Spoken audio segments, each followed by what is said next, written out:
सुधांशु जी, आप इस पर क्या कहेंगे? वो खासकर एसआईटी के सदस्यों के ऊपर जो बात सुप्रिया जी ने कही है। जी, अब मैं बिल्कुल टेक्निकल बात कहता हूं। राम मंदिर एक ट्रस्ट है। ट्रस्ट का एक्ट यह कहता है कि ट्रस्ट के ऊपर सरकार कोई सीधी कार्रवाई नहीं कर सकती।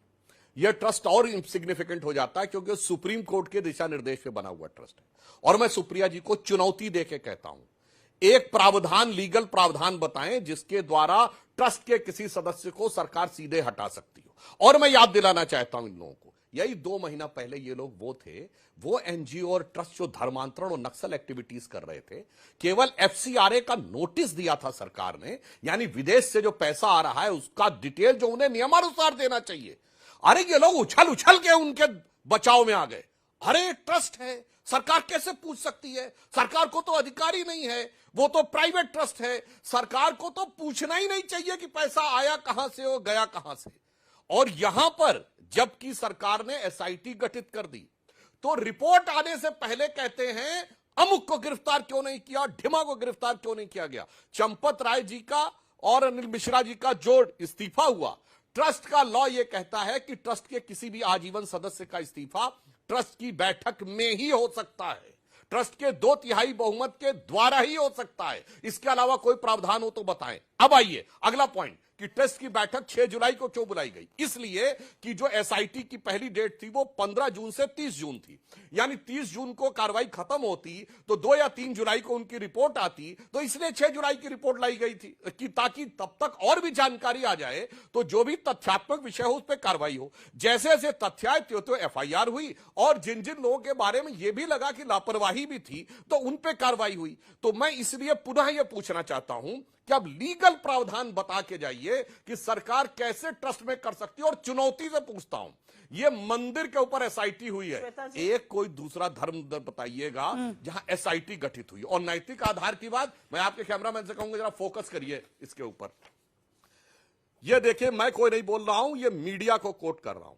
3 नवंबर 1990 का अखबार है, 3 नवंबर 1990 का अखबार है। ये क्या कह रहा है? अयोध्या में राम भक्तों को घेर कर घंटों फायरिंग, 200 मारे गए।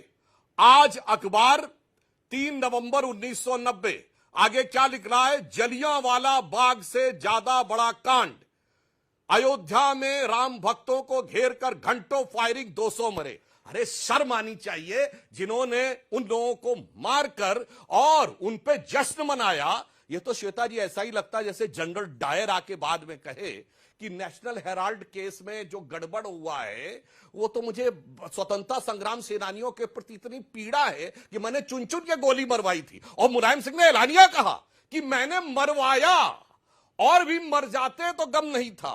तो याद करिए राम गोपाल जी का जो वीडियो वायरल हो रहा है, सुनील जी, ये मुल्ला मुलायम कहो या मौलाना सुप्रिया जी, मैं इसके फौरन बाद आप तक आऊंगी, क्योंकि जो गोलियों की बात उन्होंने कही है वो सीधे तौर पर समाजवादी पार्टी से जुड़ी। इसका क्या नैतिक आधार है समझ में आ जाता है। अच्छा ठीक है, आप छोटे में, बहुत छोटे में अगर सुप्रिया जी आप रिएक्ट करें, बाद में आप लंबा रिएक्शन अपना दे दीजिएगा, क्योंकि जी ये सवाल एग्जैक्टली इसीलिए मैं सुनील जी के पास जाना चाह रही थी। सुप्रिया जी अपनी बात खत्म कीजिए, फिर मैं छोटा सा। जी जी नहीं, बिल्कुल आप सुनील जी के पास जाइएगा और उनसे लंबी बात करिएगा, लेकिन मैं सिर्फ एक सवाल पूछना चाहती हूँ। सुधांशु जी टेक्निकलिटीज में उलझाएंगे मुझे। ये कौन सी टेक्निकलिटी थी जिससे शिलान्यास भी उन्होंने किया, भूमि पूजन भी नरेंद्र मोदी ने किया, उद्घाटन भी नरेंद्र मोदी ने किया, प्राण प्रतिष्ठा भी नरेंद्र मोदी ने की, ध्वजारोहण भी नरेंद्र मोदी ने किया, और अब उनकी कोई जिम्मेदारी नहीं है। हे राम जी, अब जगत बना ही नहीं, अब मैं उस पर बोलूंगा ही नहीं, मैं आंखों पर पट्टी और मुंह में दही जमाकर बैठ जाऊंगा। ये जो लॉजिक है ना, ये उन तमाम करोड़ों श्रद्धालुओं को दीजिएगा, उस महिला को दीजिएगा जिसने अपना मंगलसूत्र मंदिर में दान किया और पता ही नहीं है वो आभूषण कहां गायब हो गया। ठीक है, उस गरीब औरत को दीजिएगा जिसने अपनी 1 बीघा जमीन बेचकर राम मंदिर में दान कर दी। ये टेक्निकलिटी उन करोड़ों श्रद्धालुओं को समझाइएगा जो जानते हैं कि मंदिर में चोरी हुई, और चोरी बीजेपी और आरएसएस के रहते हुए हुई, जो जीवन में कभी नहीं हुई थी।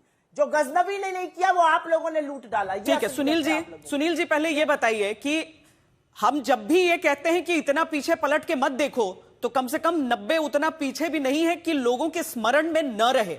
आप लोग जो बातें कर रहे हैं और जो सनातन ही समाजवाद है का एक नया नारा गढ़ा गया है, उस सब में आपको लगता है कि जो जनता है वो भूल चुकी है, तब जब उसको लेकर किसी तरह की बात या स्पष्टीकरण समाजवादी पार्टी की तरफ से कभी दी नहीं गई है?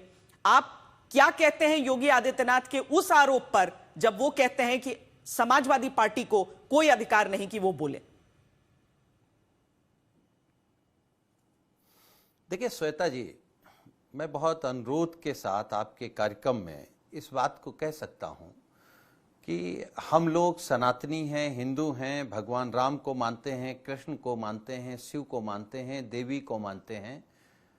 ये कैसे पूजा पाठ करते हैं, इसका सर्टिफिकेट हमको भारतीय जनता पार्टी, विश्व हिंदू परिषद और आरएसएस से नहीं चाहिए। ये लोग उनके ठेकेदार नहीं हैं। और मैं बड़ी जिम्मेदारी के साथ कह सकता हूं कि जब सर्वोच्च न्यायालय ने यह फैसला दिया कि भगवान राम का मंदिर बनेगा, तो सरकार ने सुनियोजित ढंग से उसी दिन नरेंद्र मोदी जी की सरकार ने, बीजेपी की सरकार ने यह तय कर लिया कि हमको भगवान राम के नाम पर लूट करनी है। उस ट्रस्ट में आरएसएस के लोग, विश्व हिंदू परिषद के लोग, भाजपा के लोग रख दिए जाते हैं। कोई शंकराचार्य नहीं, कोई महंत नहीं, कोई संत नहीं। जिन लोगों को भी रखा है उनको कोई अधिकार नहीं। आज उत्तर प्रदेश के माननीय मुख्यमंत्री जी, मैं तो नहीं समझ पाता हूं कि उस सुबह सुबह क्या खा पी लेते हैं कि दिन भर केवल झूठ बोलते हैं। अभी वो प्रचार कर रहे थे कि हनुमानगढ़ी में समाजवादी पार्टी ने नमाज पढ़ा दी। हनुमानगढ़ी में महंत ज्ञानदास जी के द्वारा वो आयोजन किया गया था। और अब तो इनके नेता, अभी मैं सुन रहा था, इनके नेता ब्रजभूषण शरण सिंह ने भी कहा है और इनको जाके देख के आना चाहिए। खुद योगी जी जाएं, सुधांशु जी जाएं। हनुमानगढ़ी एक मुस्लिम ने बनवाई थी। दरअसल ये देश जो गंगा जमुना संस्कृति का है, हिंदू मुस्लिम सिख ईसाई के भाईचारे का है, इस देश के खिलाफ बीजेपी आज से है। ये नैतिकता की बात करते हैं कि हम धर्म की बात नहीं कर सकते। तो अगर हम धर्म की बात नहीं कर सकते तो आप राष्ट्र की बात कैसे कर सकते हैं? आपके तो पुरखे आजादी के खिलाफ थे, इसी राष्ट्र के खिलाफ थे। आप संविधान की बात कैसे कर सकते हैं? आपके पुरखे तो संविधान चाहते नहीं थे। आपके पुरखे तो तिरंगा नहीं चाहते थे। आपके पुरखे तो पिछड़े और दलितों को आरक्षण देना नहीं चाहते थे। आप नैतिकता की बात करेंगे, आप इस तरीके की बात करेंगे। उत्तर प्रदेश के मुख्यमंत्री जी कहेंगे गुंडागर्दी। आप तय कर लीजिए, मानिए अखिलेश यादव जी एक तरफ हमारे नेता और एक तरफ उत्तर प्रदेश के मुख्यमंत्री जी, किस पर है दंगे के मुकदमे, किस पर थे? गुंडई के मुकदमे किस पर थे? आपराधिक मुकदमे किस पर थे?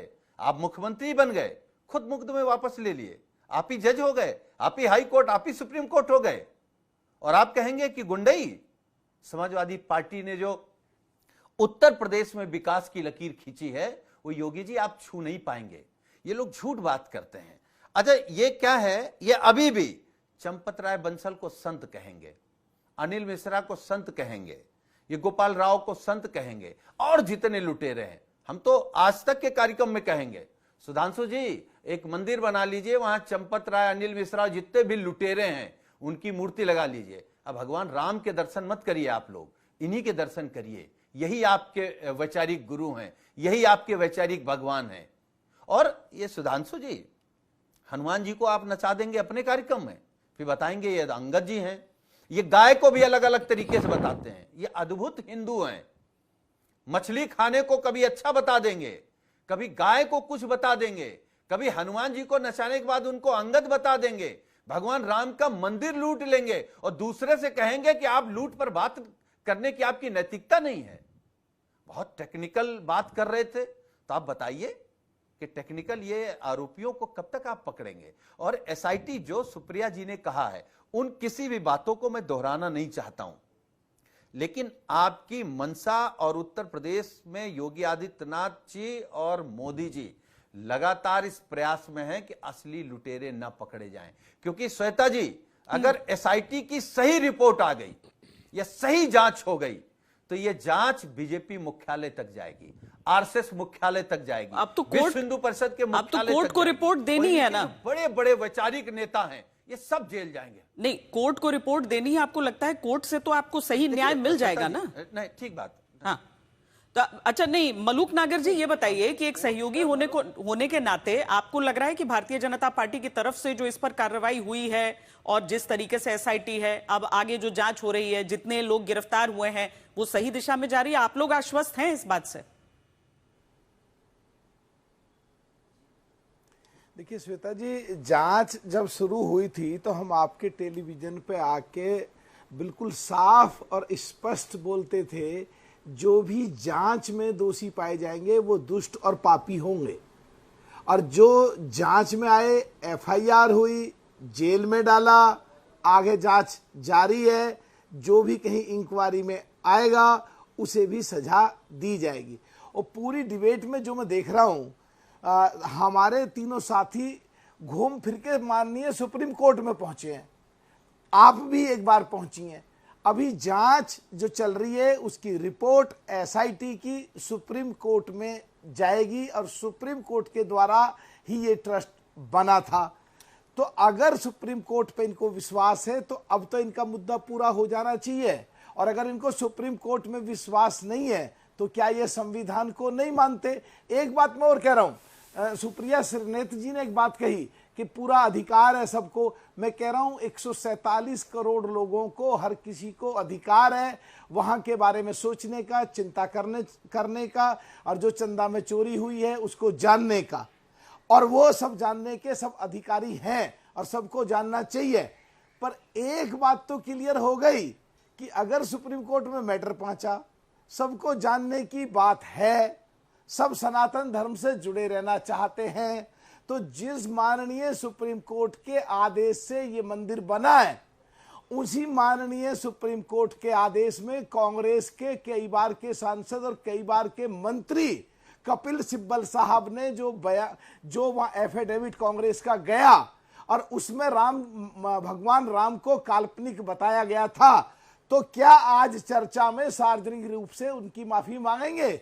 और जो उनके साथी पार्टी हैं समाजवादी, क्या अपने गोली चलाने से लेकर के और अभी जो वहां राम को काल्पनिक माना उसको लेकर के, और आज अगर चोरी जो हुई है उनको अगर सजा दी जा रही है, जो पहले आप अलग एक दिशा में खड़े थे, जो चाहते ही नहीं थे मंदिर बने, काल्पनिक बता रहे थे, तो आज आपको जो हमदर्दी उठी है और माननीय सुप्रीम कोर्ट में वो रिपोर्ट जाएगी, तो अब सहमत हो या नहीं हो, या आज आप सही हो तो क्या पहले गलत थे उस समय की माफी मांगोगे?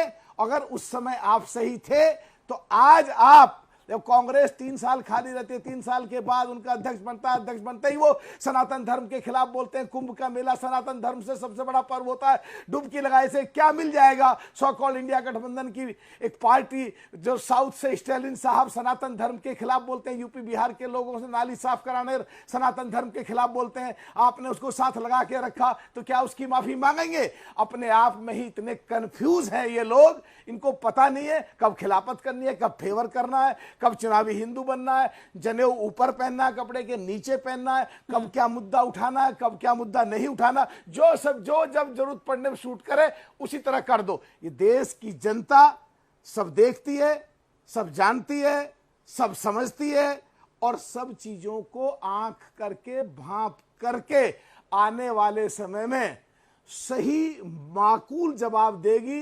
लोकतंत्र प्रजातंत्र में वोट के रूप का जो हथियार है उसे सही तरीके से पूरा अपना करके देगी, और दूध का दूध और पानी का पानी